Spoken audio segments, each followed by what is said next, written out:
In the scorching dunes, there is no room for hesitation. A single misstep can cost a life.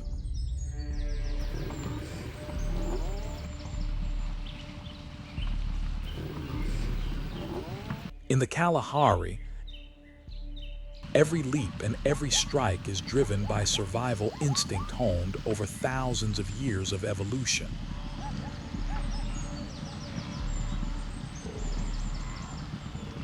The black-maned lion does not move to intimidate. It moves to reclaim its meal from relentless competitors. Meanwhile, African wild dogs do not wait for opportunity. They create it, using coordinated flanking tactics to trap prey with no route of escape.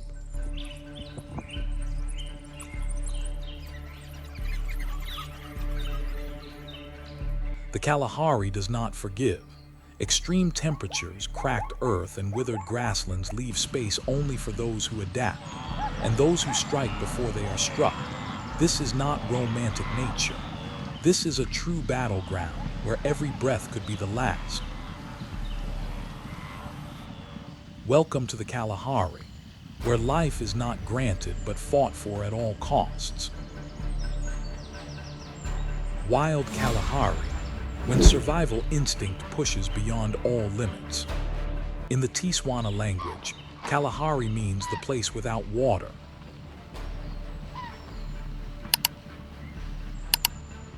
Its red, fractured soil, prolonged sunlight, and near-zero humidity create one of the harshest conditions on Earth. Any failed hunt pushes both predator and prey closer to the edge of life and death. In an environment depleted of drinking water, energy loss becomes a direct threat.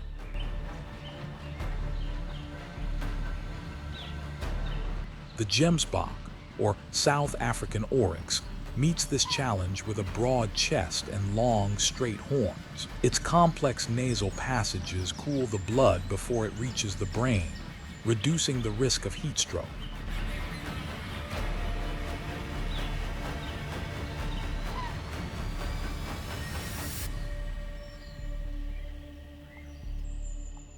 Its pale coat reflects solar radiation and limits water loss through the skin.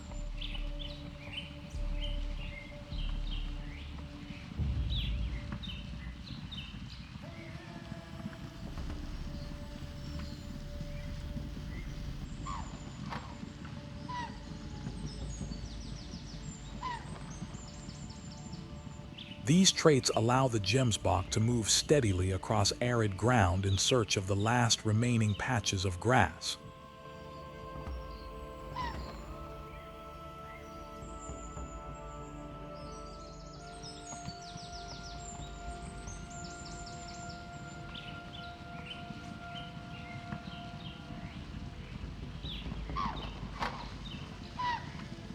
Its weakness lies in speed.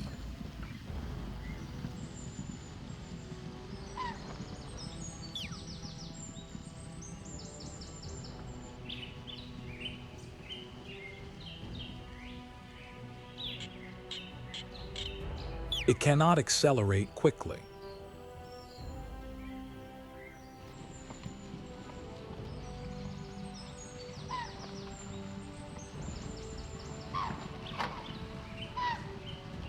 When a predator closes the gap, the GEMSBOK must rely on its horns to defend itself.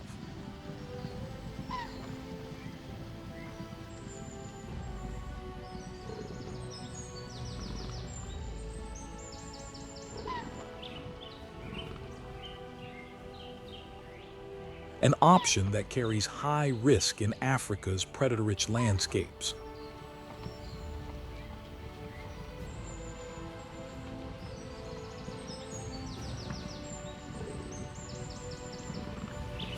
The springbok, a smaller antelope, follows a different strategy.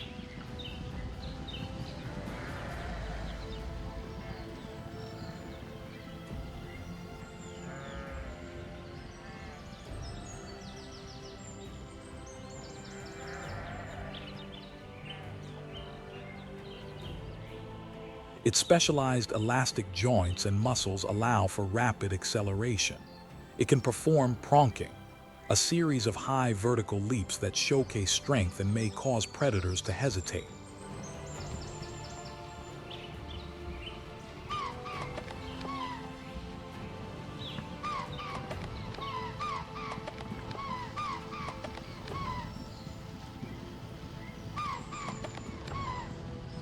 Its greatest advantage is agility.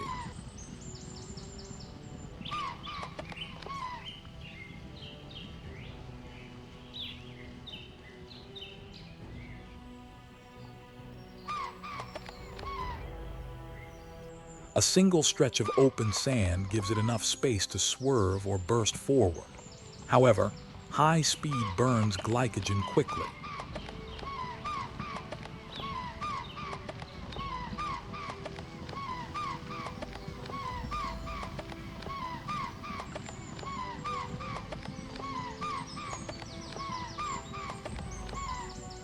The Kalahari lion sits at the top of the food chain. Its mane is thinner and paler than that of its Serengeti relatives, helping it dissipate heat more effectively.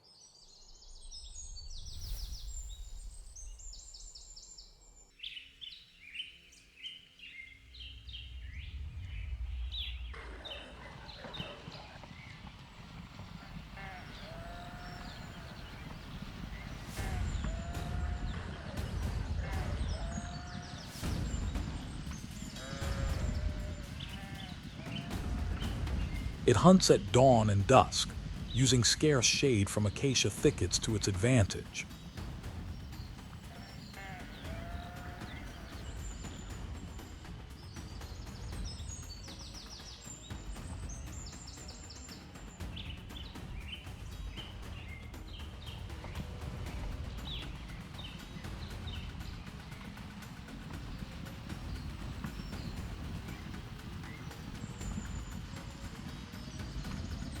Its superior strength and pack coordination allow it to bring down large prey.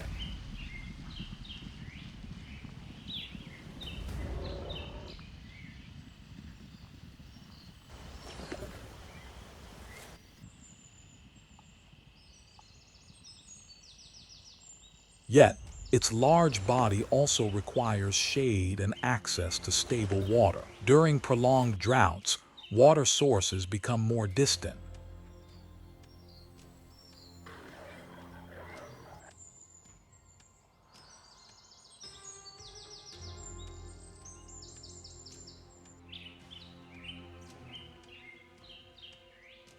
Lions must stay near remaining pools, shrinking their territory. This often leads to fierce interspecies conflict.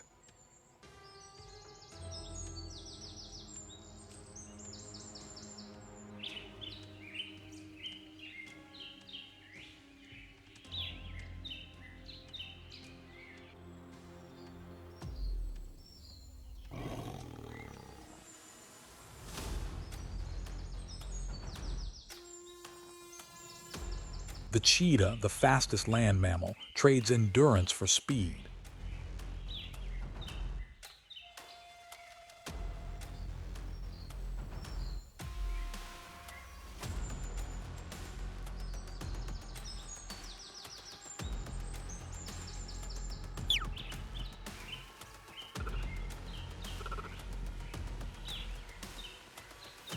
Its slender limbs and flexible spine allow sudden acceleration.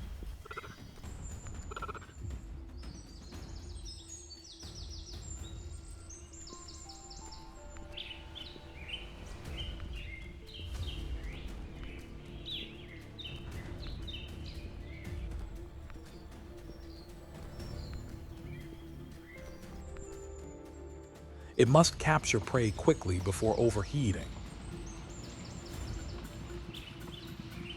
This advantage shortens the chase and limits water loss through rapid breathing, but the sprint lasts only a few hundred meters.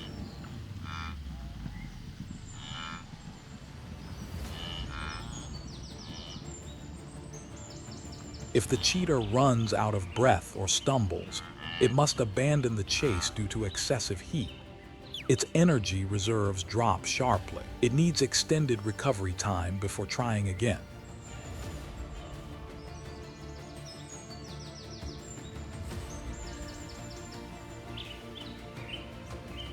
On a broader scale, the Kalahari is not entirely barren.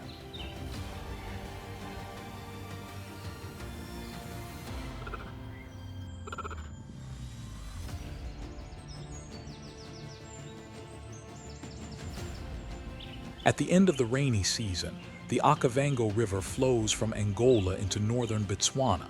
It forms a vast inland delta.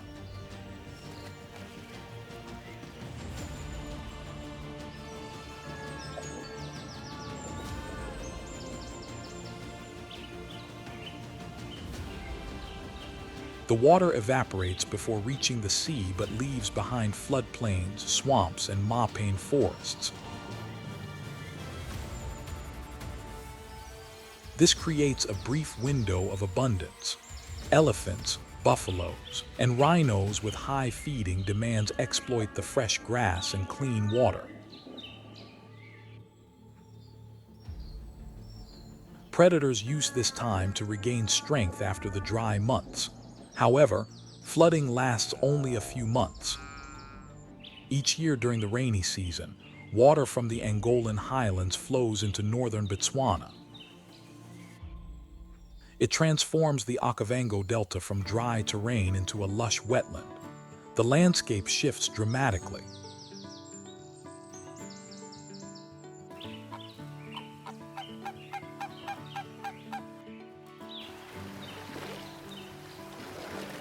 Large animals begin to return. Among them, the African bush elephant plays a central role.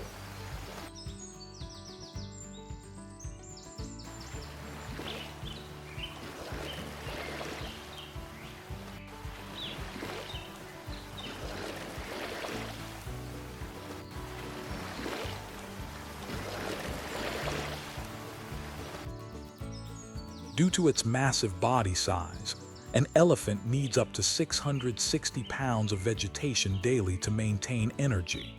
As floodwaters arrive, grasses, leaves, and aquatic plants such as papyrus and acacia trees grow rapidly.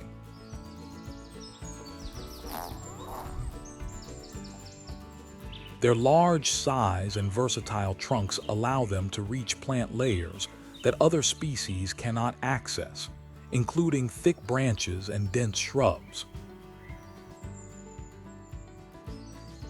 However, the high food requirement prevents elephants from staying in one place.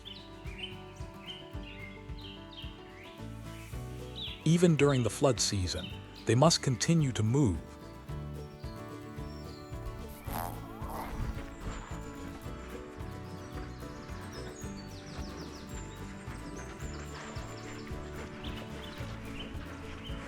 Sometimes covering over 40 miles per day to find fresh feeding grounds.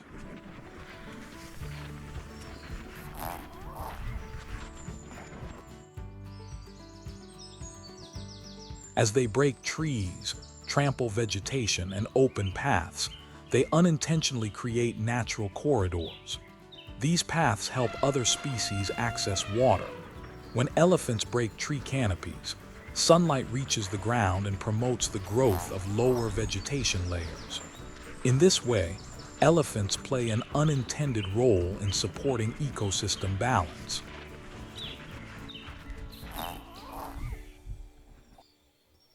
The rainy season in the Okavango brings major changes in terrain. In this environment, leopards do not have the advantage of strength or numbers. Instead, flexibility, stealth, and rapid adaptation make them one of the most effective predators in the Okavango wetlands. When tall grasses, shrubs, and trees grow thick from floodwaters, leopards use them as part of their hunting strategy.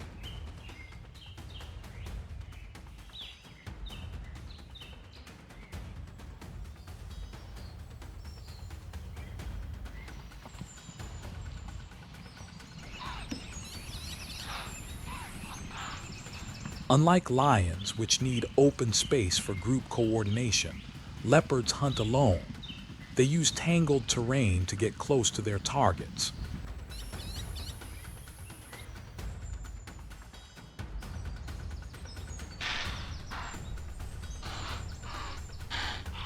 Riverbanks, grassy water edges, and dense thickets are common hiding places for leopards.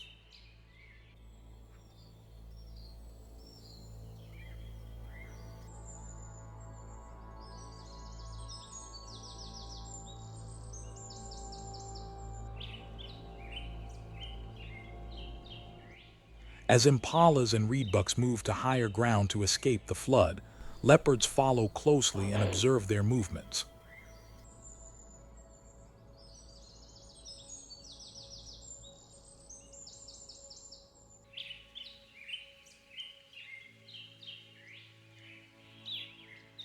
Leopards do not rely on speed.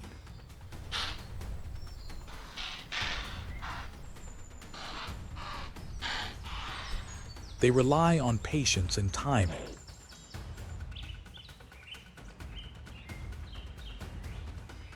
Sharp vision, fast reflexes, and silence are key tools in this environment that demands focus. However,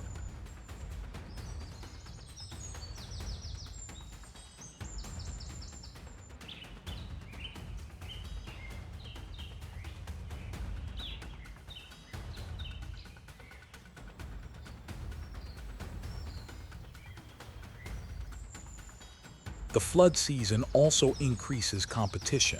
When herbivores gather on remaining dry land, lions and hyenas are also drawn in. This puts leopards at constant risk.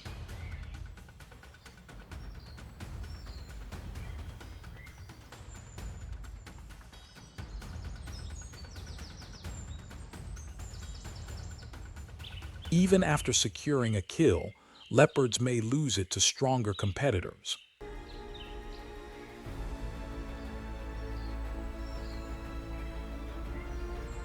Hyenas travel in groups and have strong senses of smell. Lions are powerful enough to take any meal they find.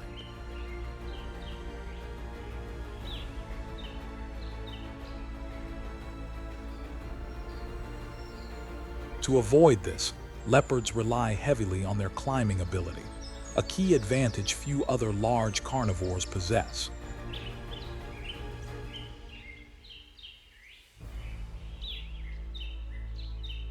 Immediately after making a kill, they drag the carcass into a tree.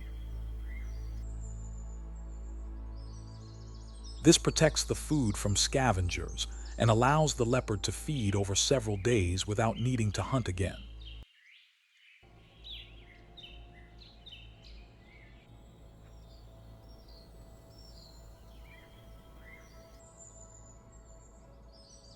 This is an energy-saving strategy in a high-risk environment.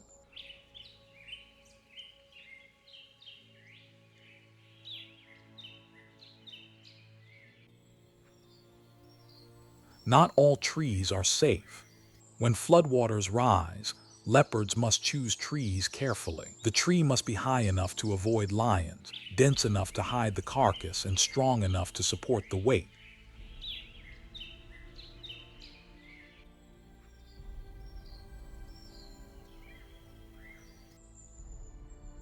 When lowland areas are fully submerged, leopards retreat to higher forested regions.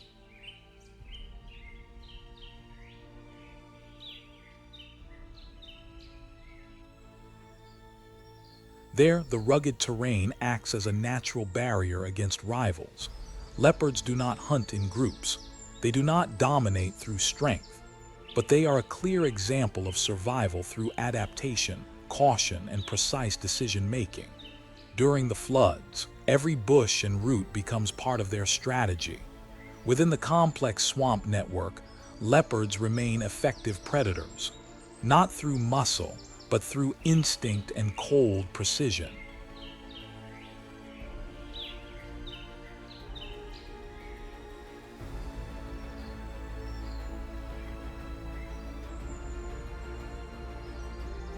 During the rainy season, the cheetah, the fastest terrestrial predator, faces a series of new challenges and opportunities. As the Okavango River rises, herds of impalas and red lechwas move to higher ground. These antelopes are typical prey for the cheetah. However, flooded terrain and dense grass reduce the effectiveness of traditional hunting strategies. Cheetahs can reach speeds of up to 70 miles per hour, but in flooded areas with thick vegetation, speed is useless if they cannot get close enough to launch an attack.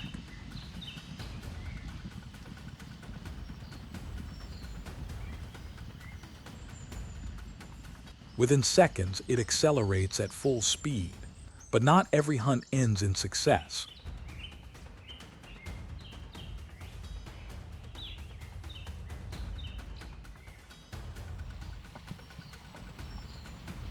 When the flood season covers the Okavango Delta in water, familiar hunting conditions shift rapidly.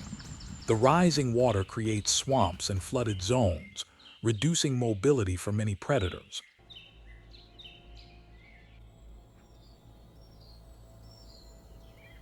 But for African wild dogs, among the most efficient pack hunters,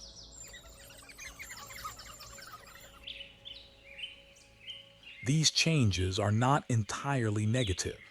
The harsh conditions become an opportunity to showcase their tactical strength.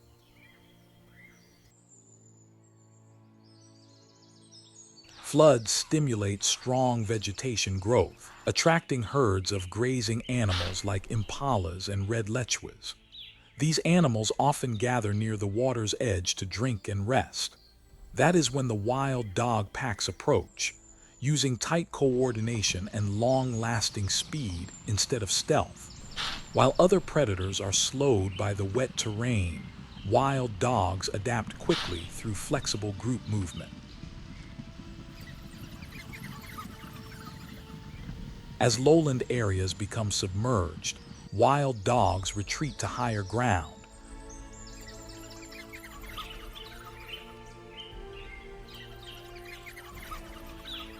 The entire pack shifts into attack mode, splitting into clearly defined roles.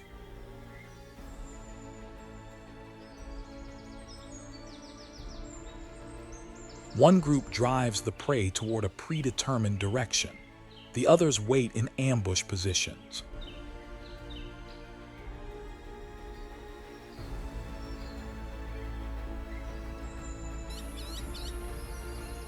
Through this coordination, African wild dogs maintain a high success rate, often between 70 and 80%.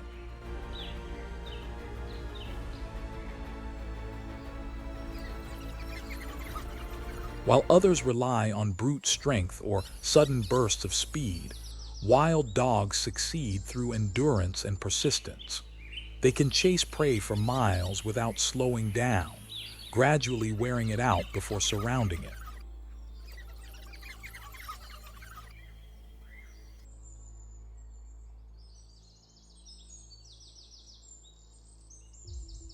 During the flood season, the Okavango Delta transforms much of the Kalahari Desert into a maze of channels. As the water spreads deep into the grasslands, aquatic food sources surge. Tilapia, tigerfish, and countless frogs gather in dense numbers. This is when the Nile crocodile excels in ambush, silently reinforcing its position as the dominant aquatic predator.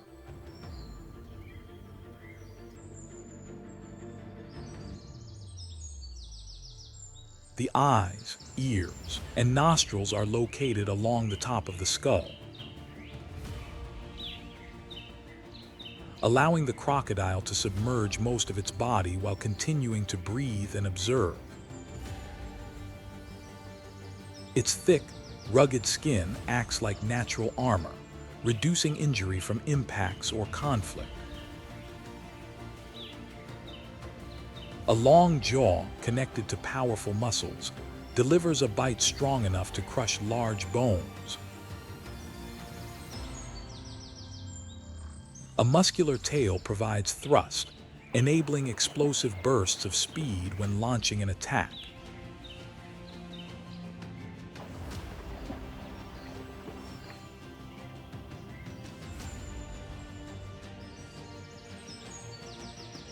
The typical strategy involves remaining motionless near tall papyrus stands, waiting for prey to drop its guard.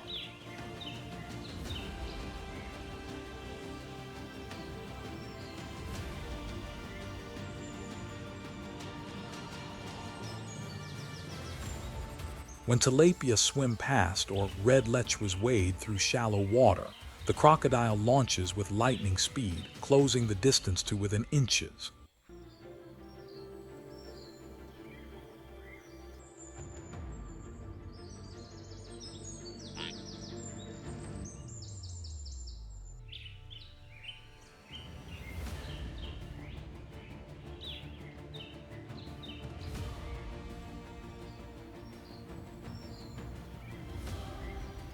Its jaws clamp down tightly.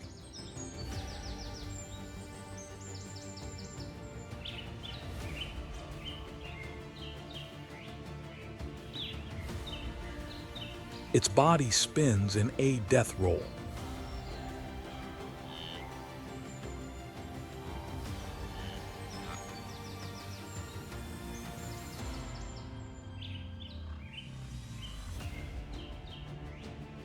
Tearing soft tissue and quickly disabling the target.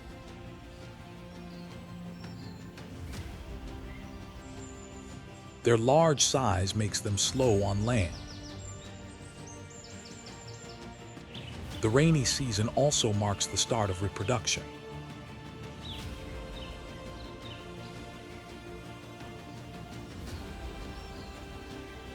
Females choose sandy banks near water to dig half-meter deep nests and lay 25 to 80 eggs. For 12 weeks, the mother guards the nest, chasing away water monitors, mongooses, and predatory birds.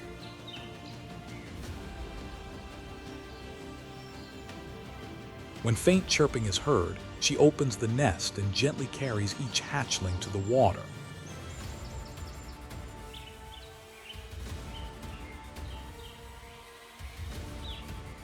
From that moment, the young crocodiles must swim, feed on larvae, and avoid threats on their own.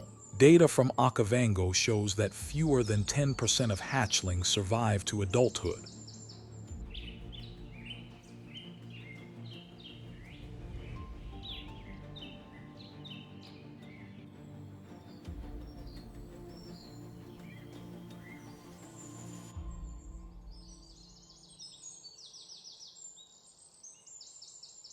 In the complex ecosystem of the Okavango Delta, the hippopotamus is not a predator, but it holds a dominant ecological position.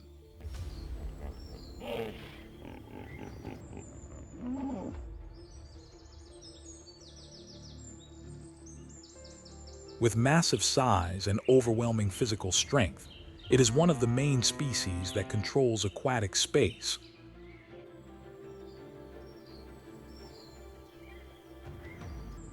Where seasonal floodwaters redefine all boundaries of survival.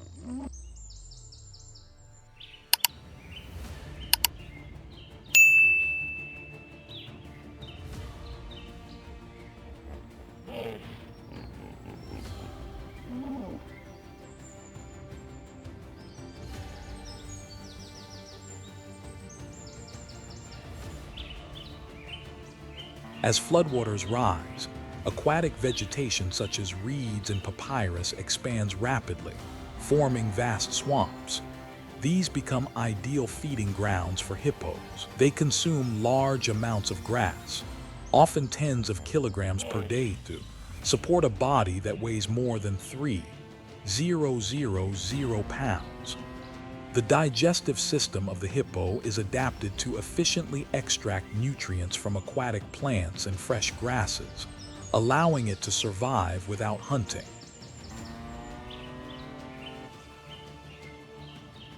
Unlike many other herbivores, hippos do not spend the entire day foraging.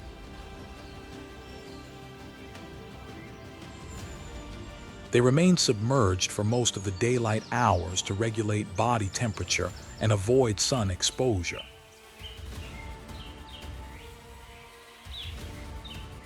Feeding usually begins at dusk, but this is not the main focus during the rainy season.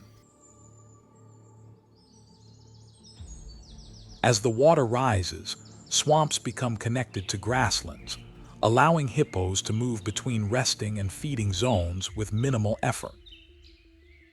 One of their key strengths is territorial control. Adult males compete to dominate deepwater areas, which serve as central territories. The rainy season also marks the breeding period. Calves are usually born in the water, reducing the risk of attacks from land-based predators. However, Nile crocodiles remain a constant threat. Although crocodiles rarely challenge an adult hippo directly, young calves are vulnerable targets. Mothers must keep their offspring in deep water, where crocodiles have less advantage and are more easily detected.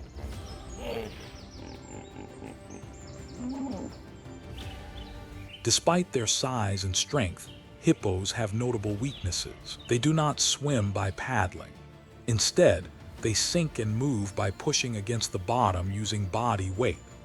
This means they rely completely on water depth for mobility.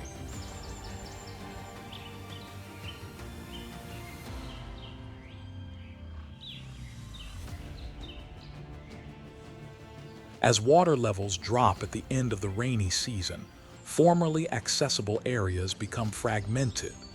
Hippos must travel farther to find food and clean water, increasing energy demands.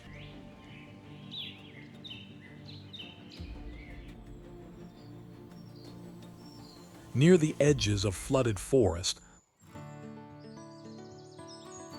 the sable antelope, Hippotragus niger, takes a more discreet approach.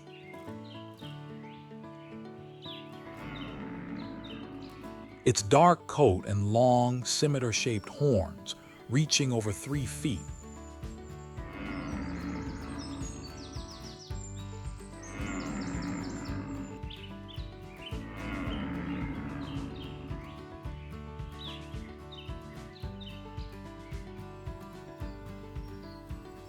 farther north, the roan antelope, Hippotragus equinus, weighing up to 660 pounds, avoids low-lying wetlands entirely. Roan antelopes favor lightly flooded sandy plateaus where they can rely on endurance.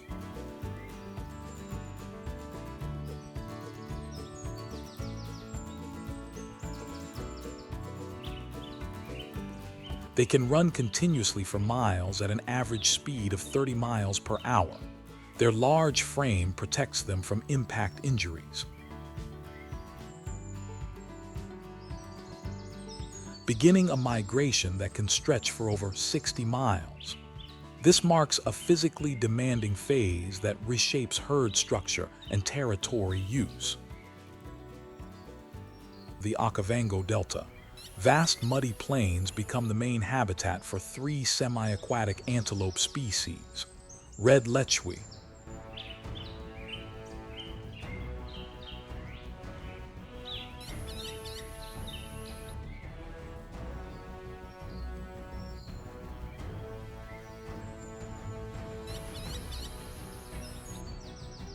flooded environment provides nitrogen-rich young grass and creates a maze of pathways usable only by animals with specialized hooves. In this landscape,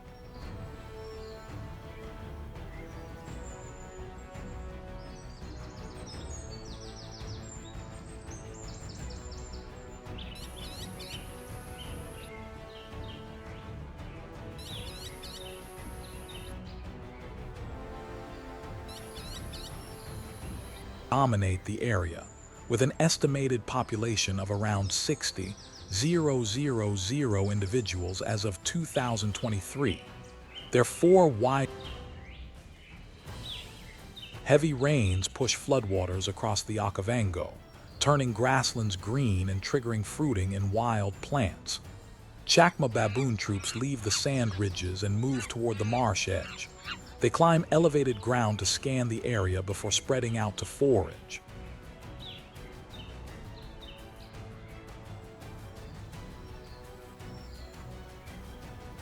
The seasonal diet includes soft roots,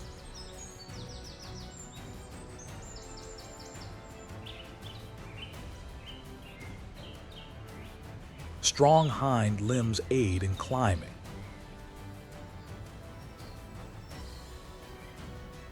Dexterous hands reduce food loss while foraging. The lead individuals assess safety before the troop descends into the grass.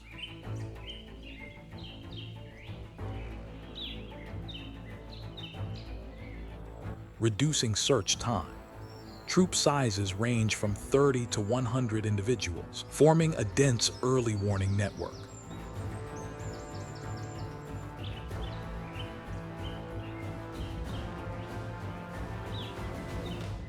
During the rainy season, the Makgadikgadi Basin shifts from alkaline salt flats to a system of shallow,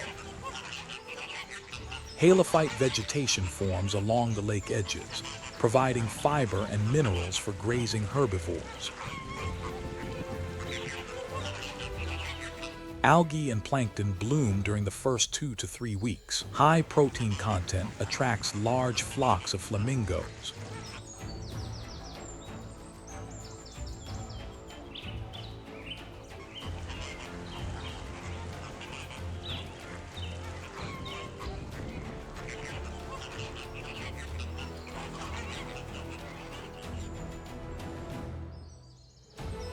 Groups of 20, 000 to 30, 000 zebras migrate from the Kalahari, covering over 300 miles.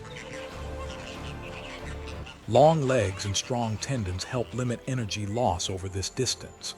The main weakness along the route is the scarcity of fresh drinking water.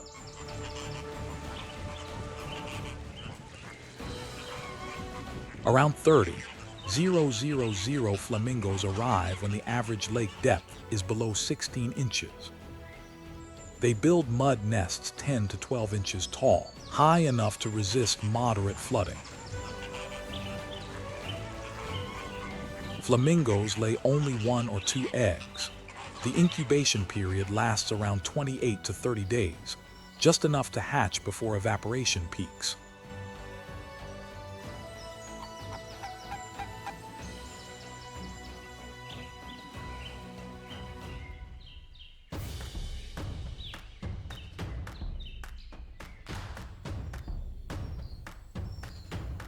Hatchlings feed in shallow water, consuming algae. Their growth rate depends directly on cyanobacteria density.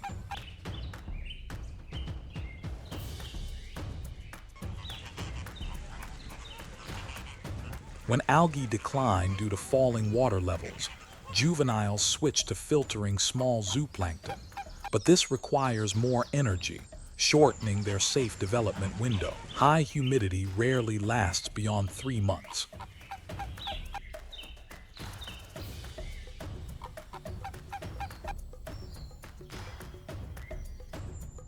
Returning to late-season grazing grounds in the central Kalahari, flamingos abandon nesting and move toward the Etosha lakes or the remaining water in the Okavango delta.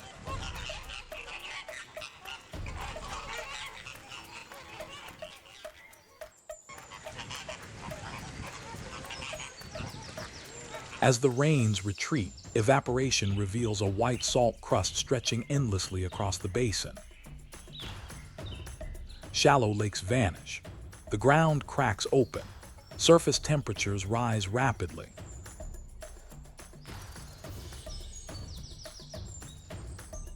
These are survival forms, waiting for the next rainfall.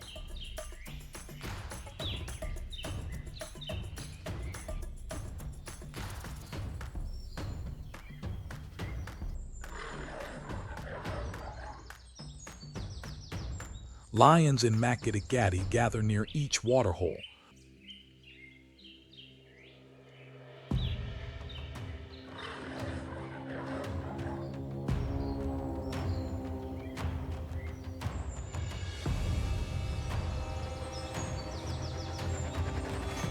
Lions shift their hunting activity to the cooler hours of early morning and late afternoon.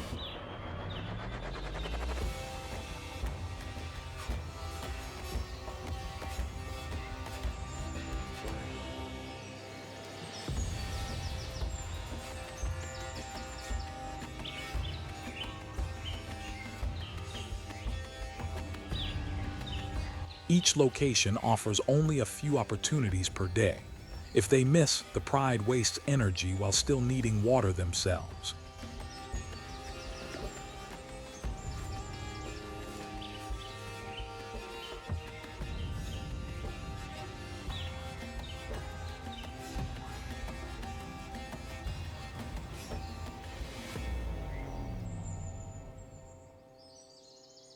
Leopards avoid confrontation by hunting in sparse acacia patches. Their light bodies and flexible frames allow them to stay low and launch short bursts to catch small antelopes separated from the herd.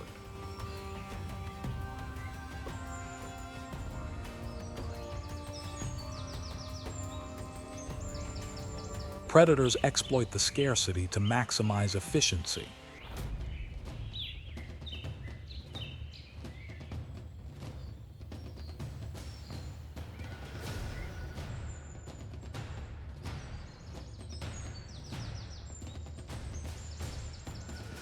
But face heavy competition from both rivals and other species.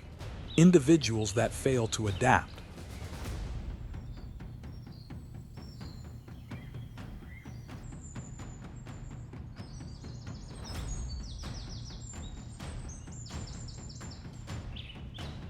Whether due to poor stamina, flawed tactics, or a single mistake, are removed from the survival equation.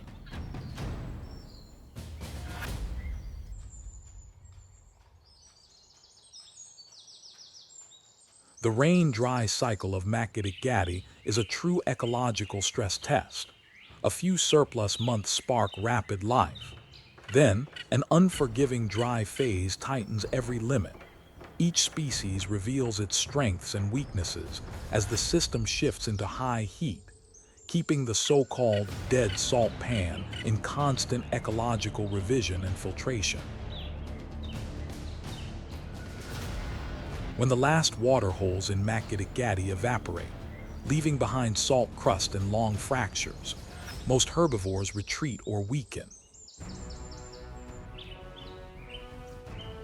In this harsh setting, spotted hyenas not only survive, but maintain pack strength through flexible adaptation and the ability to exploit every available nutrient source.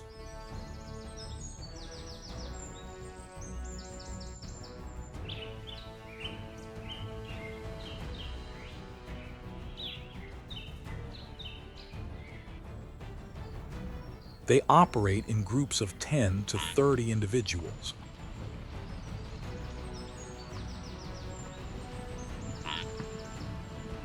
Every hunt involves coordinated effort. Their collective strength allows them to challenge prey as large as adult zebras.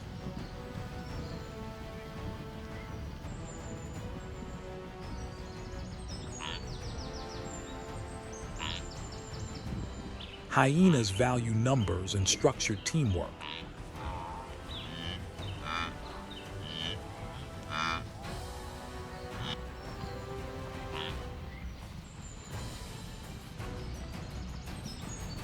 Surrounding targets and applying pressure until collapse.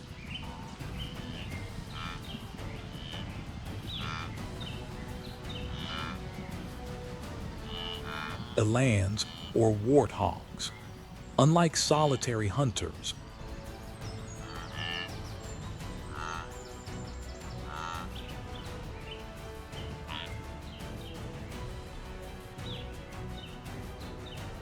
their success does not depend on speed but on endurance and coordinated persistence.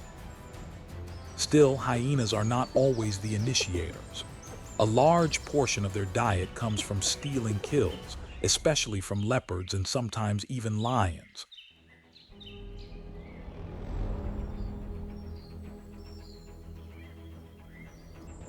As prey disperses or disappears with water, Hyenas must travel hundreds of miles in search of new habitats with moisture and living prey.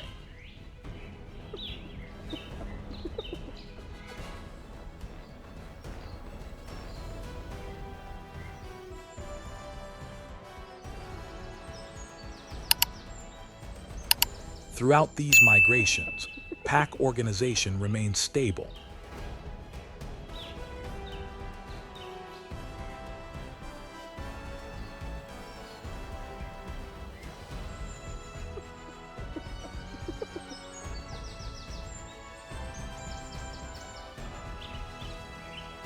From hunting and food sharing to pup protection, each individual performs a defined role, minimizing internal conflict and maximizing group survival.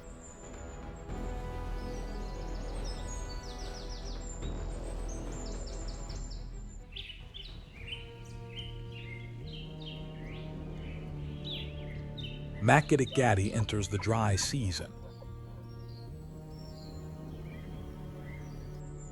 Greater Cutis, warthogs, and rock monitors.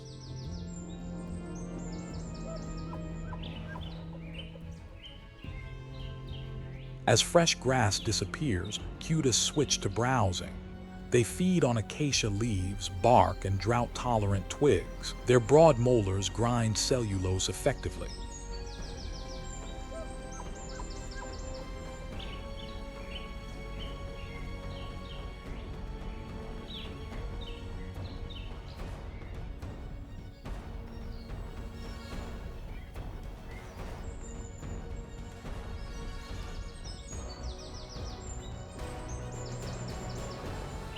Another advantage is their long legs.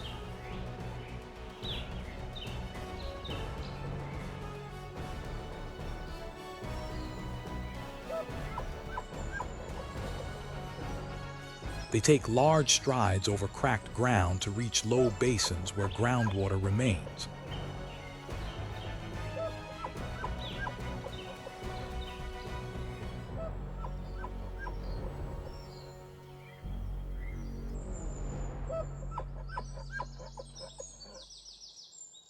An adult kudu can weigh up to 600 pounds.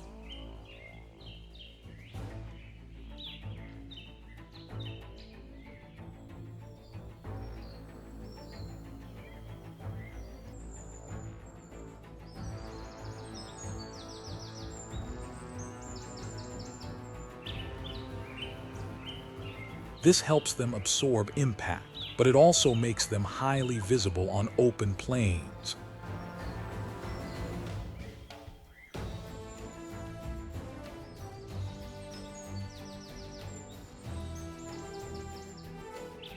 During extended drought, warthogs occupy any abandoned burrows they can find. Above ground, warthogs push their curved snouts into the soil.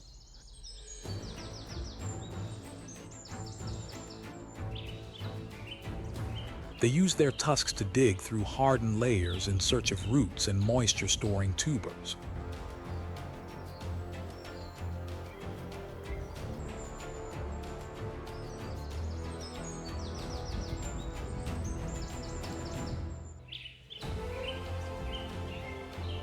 That difference allows KUDU, springbok, and GEMSBOK herds to rest during their long migrations.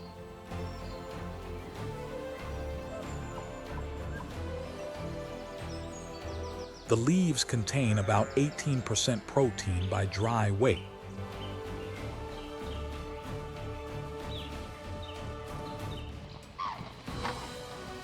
The dry and hot air on the edge of the Kalahari condenses into thin, wavering layers above the sand slopes.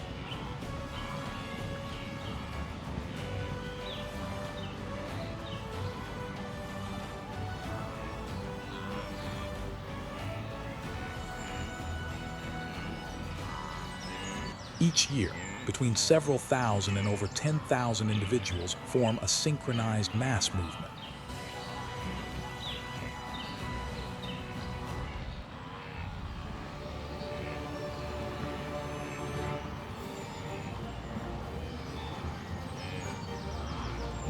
They cross dry riverbeds and shallow waterholes toward faded grasslands that still contain enough nutrients to sustain minimal life. Digestive advantage for coarse grass. Most grazing species abandon the yellow, hardened grass due to its sharp decline in protein and mineral content.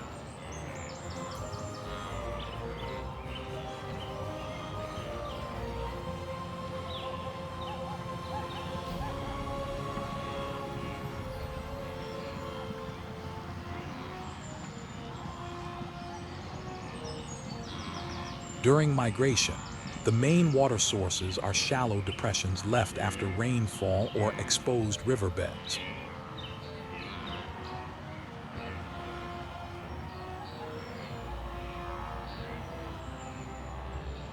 Long Achilles tendons and flexible ankle joints convert motion into energy-efficient bounding steps.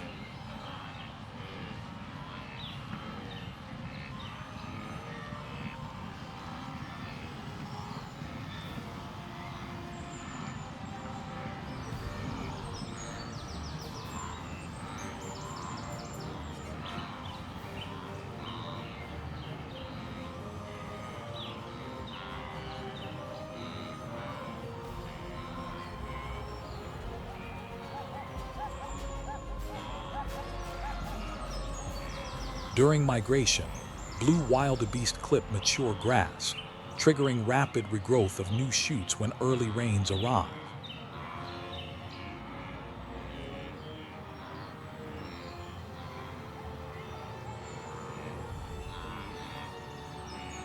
The heat migration resumes daily.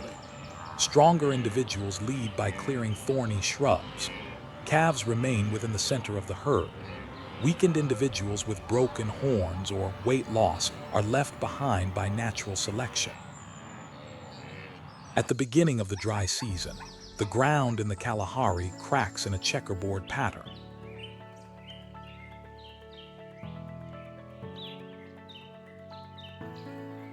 The grass turns straw yellow.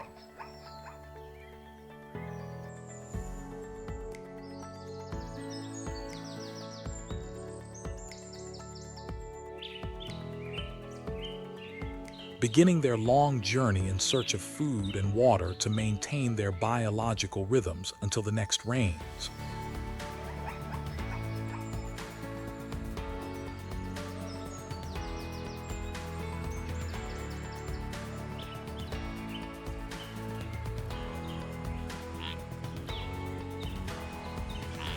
The zebra herds leave the acacia woodland at dawn, moving 20 to 30 miles each day. Flexible ankle joints and elastic leg tendons allow them to maintain a steady pace of 6 to 7.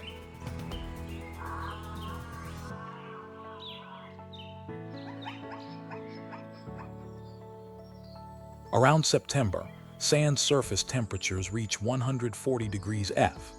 Zebras reduce their daily travel to 9 to 12 miles, concentrating near waterholes that still hold thick mud.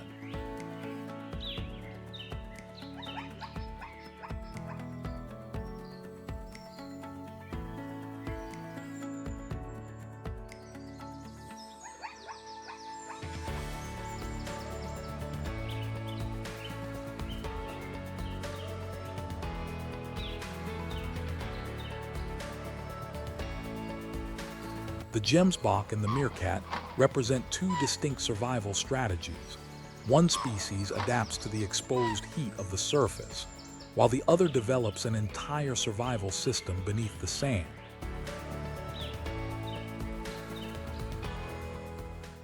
GEMSBOK are antelopes that rely on arid adapted vegetation. They possess anatomical traits suited for life in the Kalahari's heat.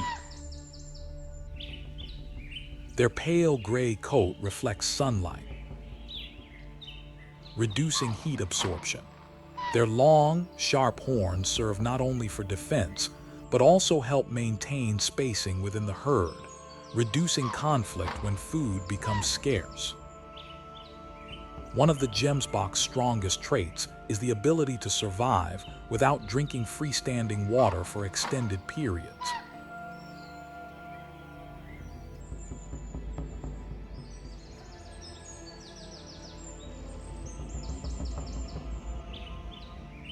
They rely on drought-resistant plants such as acacias, dry grasses, and coarse shrubs for energy.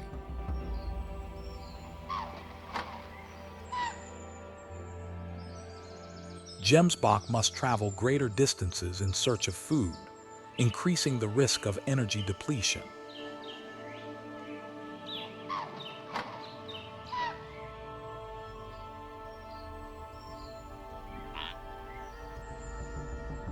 In contrast to the GEMSBOK strategy, meerkats survive through social organization and an underground burrow network.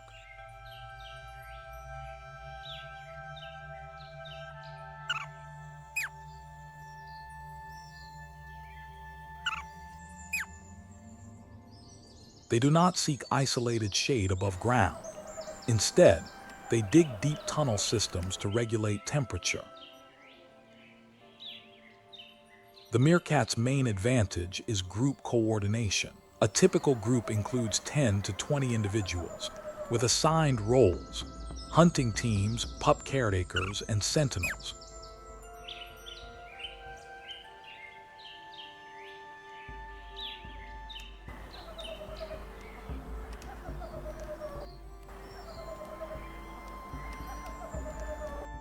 During foraging, they use sharp claws and a highly developed sense of smell to locate insects, spiders, and scorpions beneath the thin soil layer.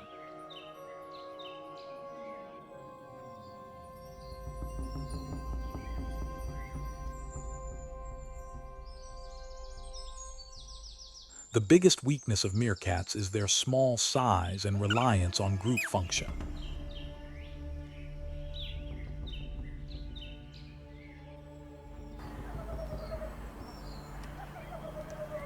The entire group must relocate, abandoning their old tunnels and constructing new ones elsewhere.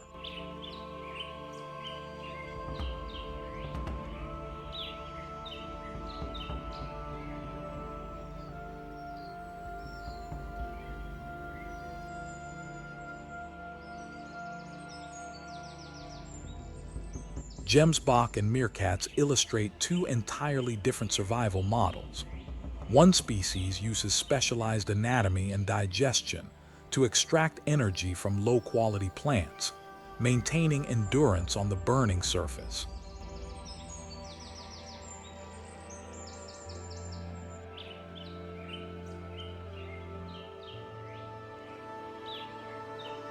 The other relies on social coordination, optimizing group roles to exploit underground ecosystems and avoid extreme conditions.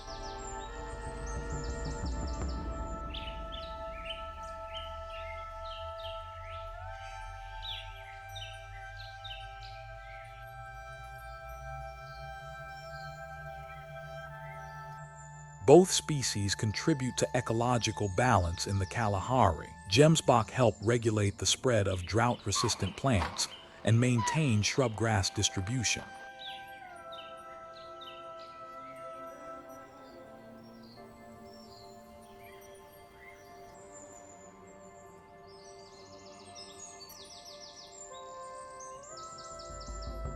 Meerkats manage insect populations and support nutrient flow between surface and subsurface layers.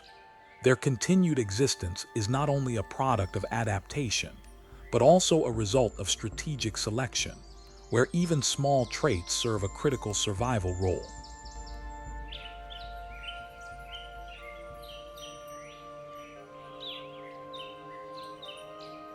In the broader view of the Kalahari, the GEMSBOK moves slowly among dry bushes.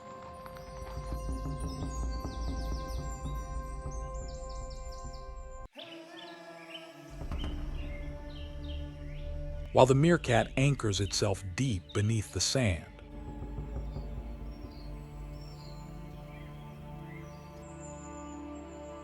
Though their lifestyles are different, both species demonstrate a single truth: life can persist, even when the environment offers almost nothing in return.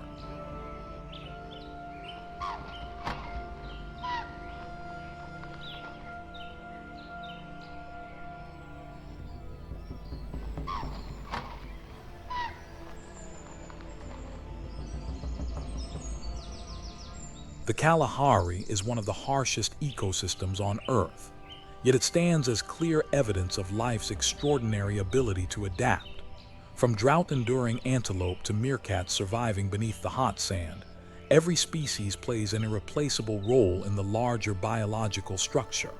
But nature's resilience is reaching its limits. Climate change, habitat loss, and overexploitation are steadily weakening key ecological links. Now, humans must become active participants in protecting what remains. By supporting conservation efforts, rejecting wildlife products, and spreading awareness about biodiversity, individuals can help preserve life in places like the Kalahari. Nature conservation is not optional. It is a shared responsibility. If we want to leave behind a livable planet for future generations.